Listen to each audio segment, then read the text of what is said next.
ایک آدمی شادی کے بعد بیوی کو لے کر اپنے گھر لوٹ رہا تھا۔ راستے میں دریا عبور کرنا پڑتا تھا۔ آدمی نے ایک کشتی کا انتظام کیا اور وہ دونوں دریا عبور کرنے لگے۔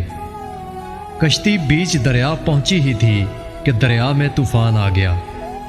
اس صورتحال میں بیوی کا خوف سے برا حال ہو گیا، لیکن اس کا شوہر ایسے اطمینان سے بیٹھا رہا جیسے کچھ غیر معمولی نہیں ہو رہا۔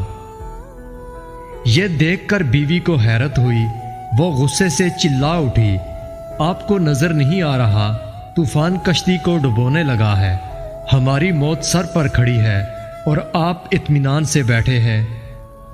یہ سنتے ہی خاوند نے اپنی تلوار میان سے نکالی اور بیوی کی شارک پر رکھ دی۔ بیوی ہنس پڑی اور بولی، یہ کیسا مذاق ہے؟ خاوند نے پوچھا، کیا ابھی موت سے خوفزدہ نہیں ہو؟ کیا تمہیں نہیں لگ رہا کہ میں تمہارا گلا کاٹ دوں گا؟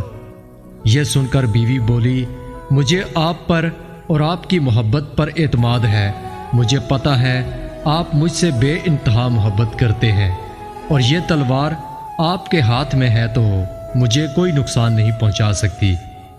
یہ سن کر خاوند بولا، جیسے تمہیں میری محبت پر اعتماد ہے ویسے ہی مجھے اللہ کی محبت پر یقین ہے، اور یہ طوفان بھی اللہ کے ہاتھ میں ہے، وہ چاہے تو اسے روک لے اور چاہے تو ہماری کشتی کو ڈبو دے۔